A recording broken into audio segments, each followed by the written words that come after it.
Perkenalkan, nama saya Dava, umur saat ini 23 tahun. Kita sehari-hari ya mencari rezeki.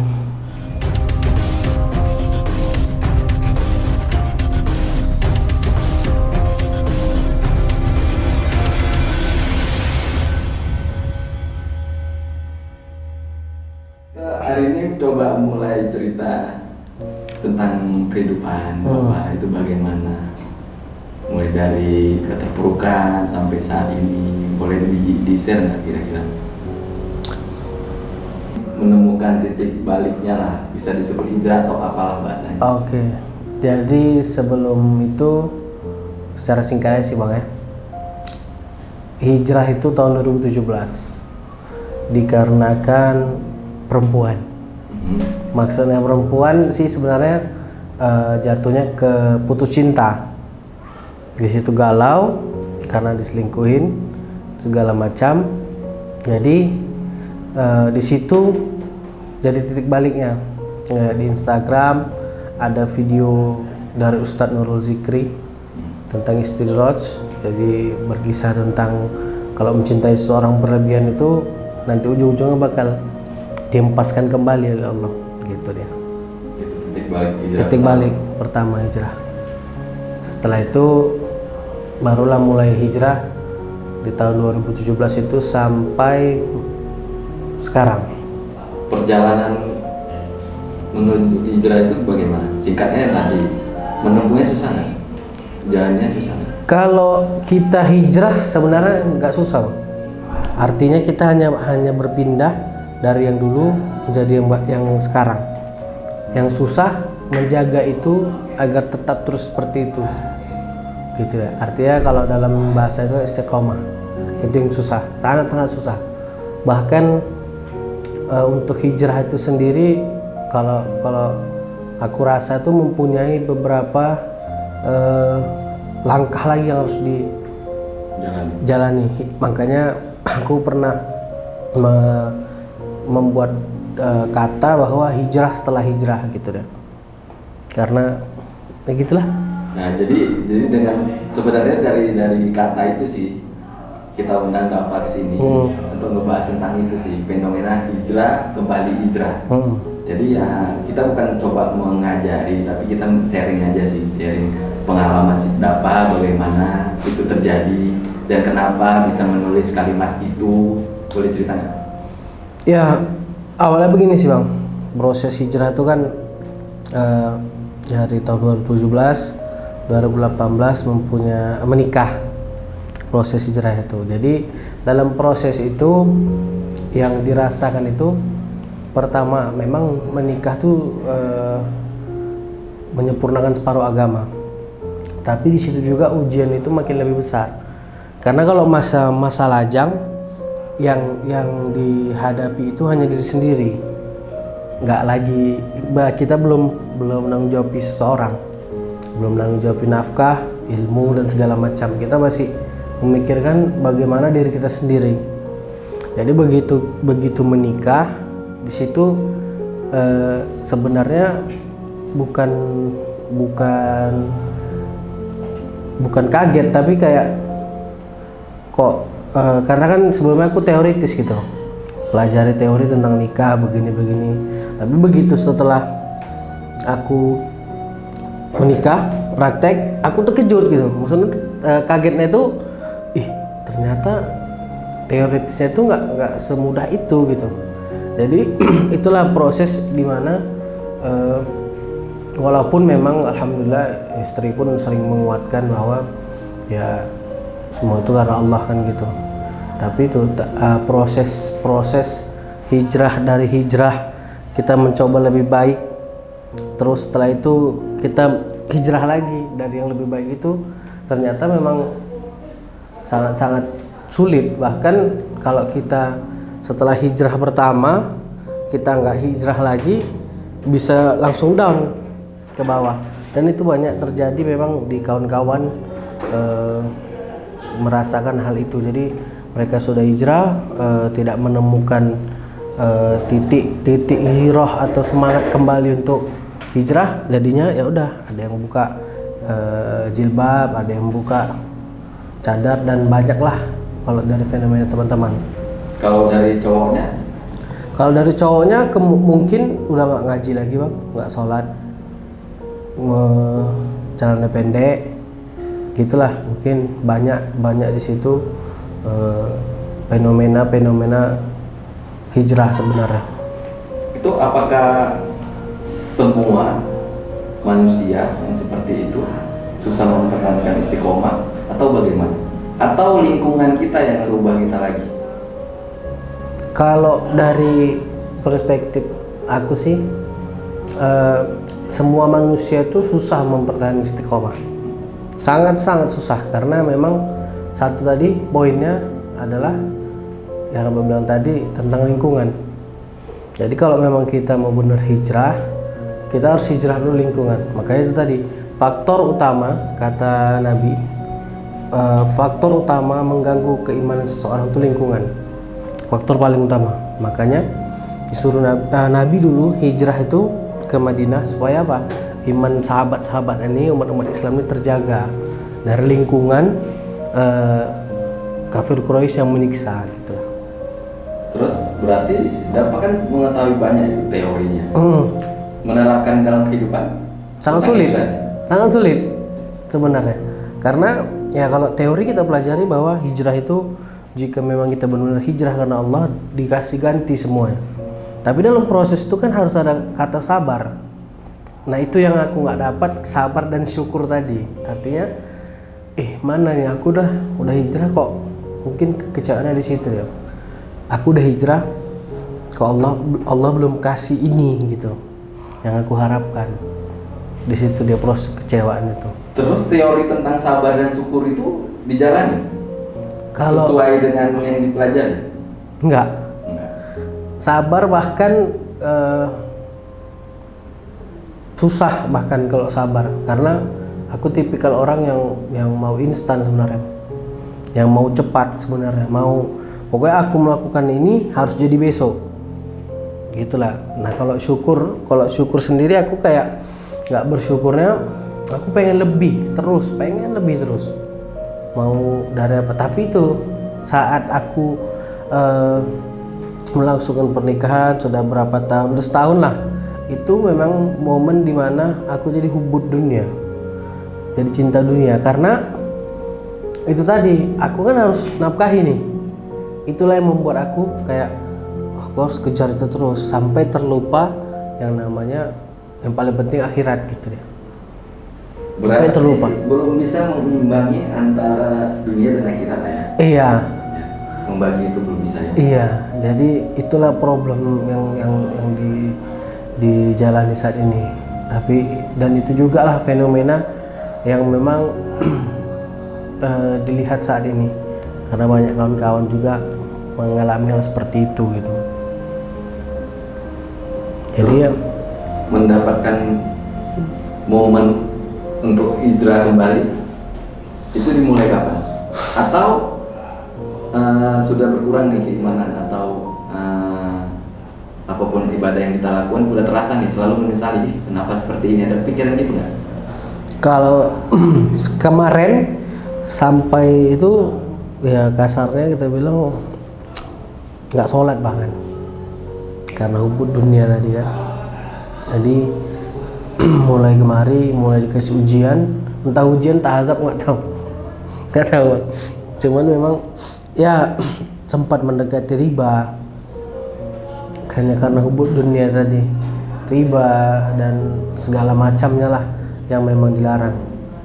Jadi menemukan titik baliknya lagi sangat sulit sebenarnya bang. Sebenarnya setiap hari itu diberikan hidayah, hanya mungkin aku yang masih nutup diri.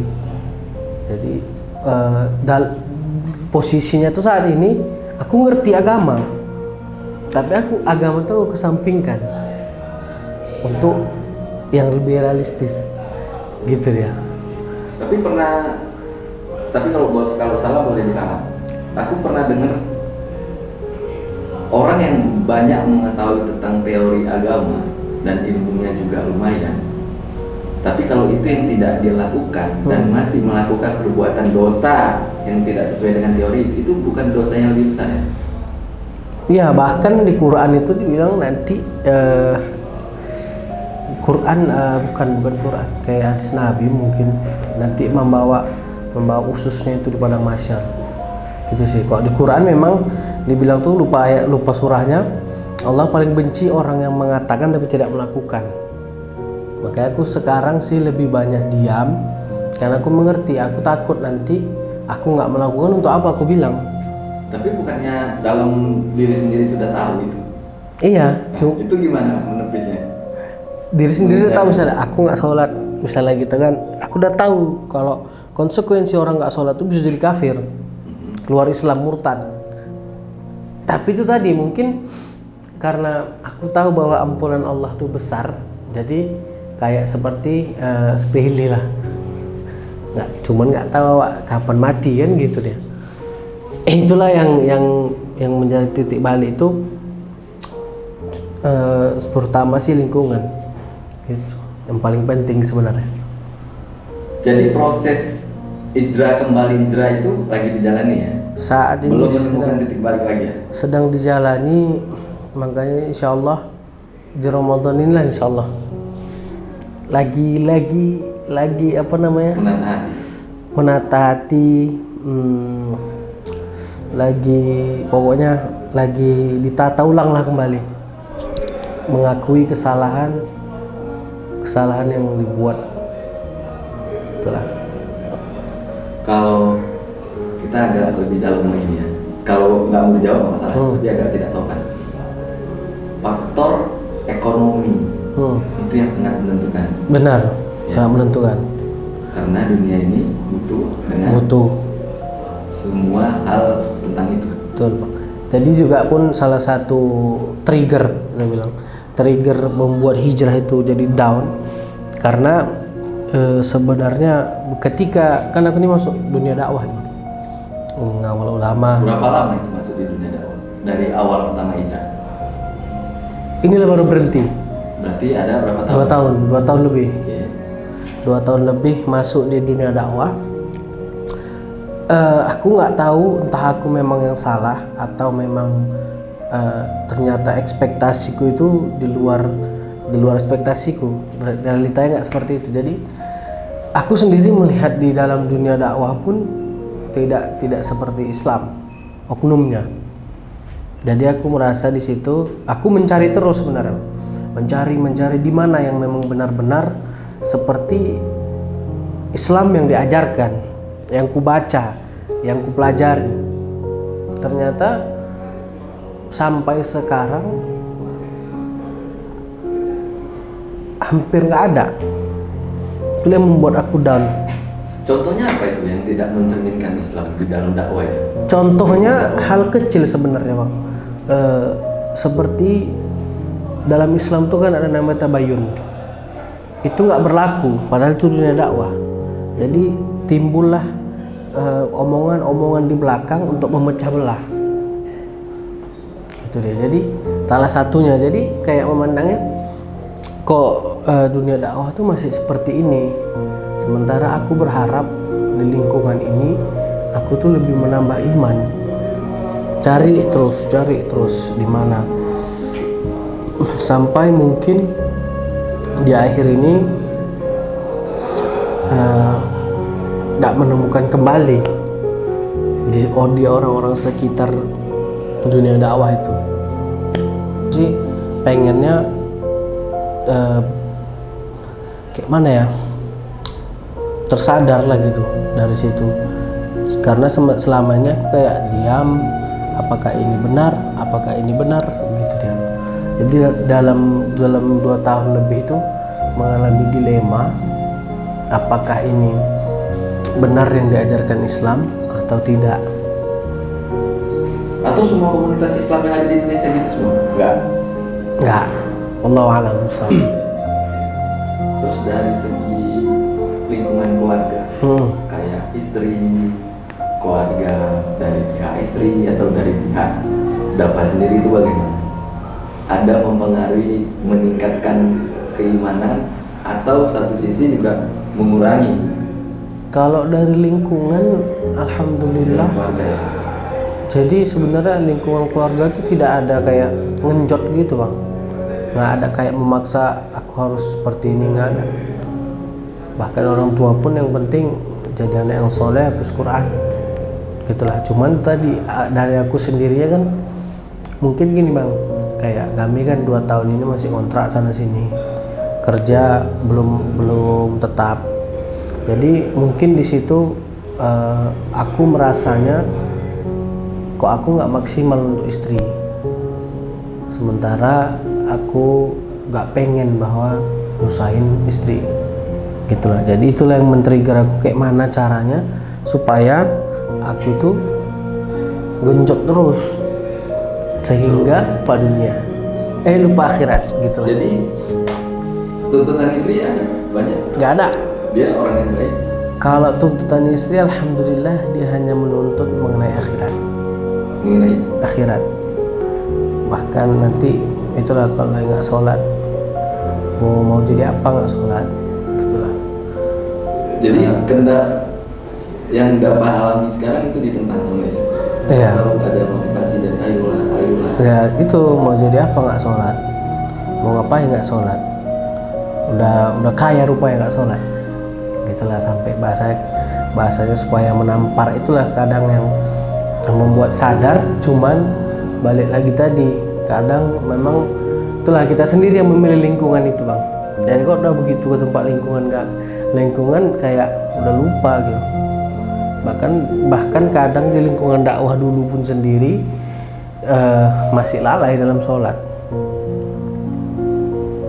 Itulah fenomenanya, luar biasa sebenarnya. Ya. Terus dari apa? Dari si istri tidak kan sama-sama nih kemarin hijrahnya, tidak berubah. Dia istiqomah tetap atau ada naik turun? Istri juga sebenarnya naik turun, karena kan pun tergantung aku sih sebenarnya, kan imam. Ya. Jadi memang, tapi dia tetap dalam koridor yang wajar gitu loh. Nggak sampai meninggalkan sholat masih segala macam. Kok kayak gini jadinya, jadi tamparan. Udah jadi tamparan. Kadang begitu iman naik, ya rajin kali. Begitu iman turun, nggak sholat pun nggak masalah. Menyesal? Ada? Ya sampai saat ini menyesal. Sangat menyesal. Kenapa yang dulunya pengennya seperti ini jadi kayak gini gitu ya. Jadi ya sebenarnya kalau dibilang belum menemukan siapalah diri ini gitu ya.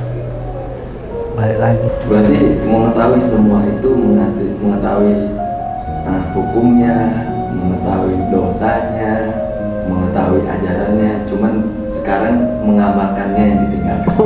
Benar. Betul, udah kayak mengamalkannya kayak berat kali, padahal tahu maksudnya hadiahnya itu apa. Misalnya sholat subuh berjamaah, hadiahnya apa, pahalanya apa, kan gitu. Mungkin jatuhnya jenuh sih bang di dalam, ya aku terus terang beragama. Karena jenuh, karena dulu aku masih kemaruk panas-panasan dulu dalam beragama. Jadi sehingga mungkin ekspektasiku tentang agama tuh orang dalam agama tuh luar biasa. Ternyata tidak sesuai dengan yang aku ekspektasikan. Itulah menjadi trigger kok seperti ini. Bahkan aku sekarang takut ngajak orang untuk ke jalan dakwah. Aku takut dia merasakan sama seperti aku. Itulah. Tapi dari obrolan kita,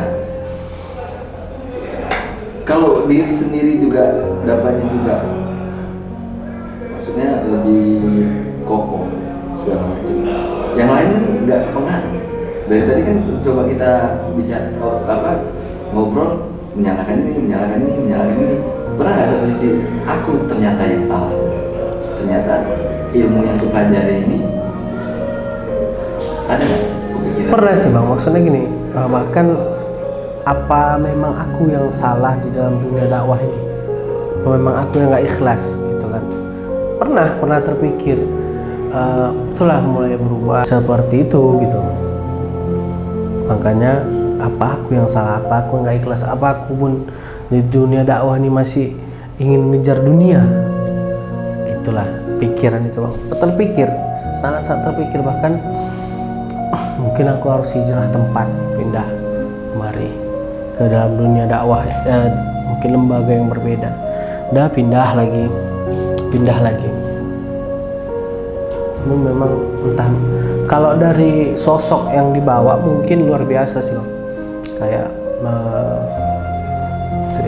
kalau sosoknya insya Allah sangat-sangat luar biasa.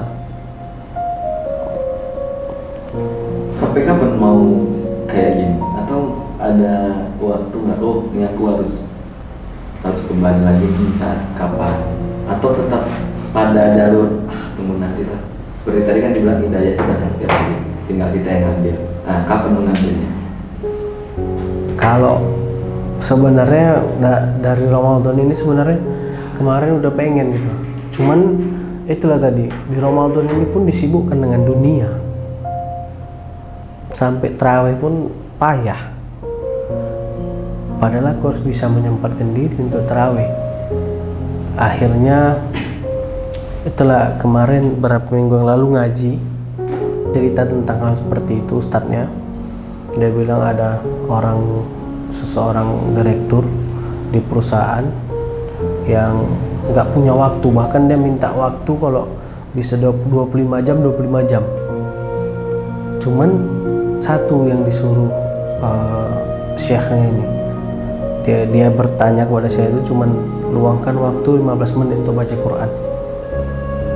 Jadi dibilangnya kayak mana, bagaimana saya mau luangkan waktu sementara saya kurang waktu. Akhirnya 15 menit diluangkan sampai 1 jam setiap hari dia baca Quran.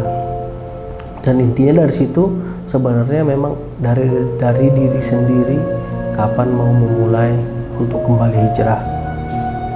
Setelah hijrah. Jawablah pertanyaan tadi, kapan untuk pribadi sendiri kapan mau memulai lagi? Dalam waktu dekat ini insya Allah. Karena ini lagi proses untuk itikaf segala macam. Pesan pamungkasnya lah bagi yang ngerasa, yang mengalami hal yang sama seperti kita, udah hijrah lalu goyang, tidak istiqomah dan berusaha untuk kembali hijrah lagi dalam proses ya. Nah itu apa? Terutama Kalau nasihat untuk diri sendiri, untuk kawan-kawan juga inspirasi, lingkungan bang. Segeralah kalau memang udah memutuskan hijrah lingkungan. Gak apa-apa ninggalin kawan-kawan yang maaf kasarnya bejat-bejat dulu, nggak masalah. Yang penting tinggalkan dulu. Kalau memang udah kuat, baru kalau mau dakwahi mereka dakwahi. Gitu sih. Baik. Itu aja. Proses yang susah itu tadi sebenarnya di hubud dunia tadi yang menjadikan itu. Ya sama dengan kayak ekspektasi lah, bahwa sebenarnya memang tidak ada memang yang sempurna bahkan dalam dunia dakwah pun. Jadi kalau memang mau istiqomah dalam hijrah, ya benar-benarlah dalam mempelajari agama dan mengamalkannya pasti. Terima kasih kita akhiri. Terima kasih banyak, semoga ada ini inspirasi. Insya Allah.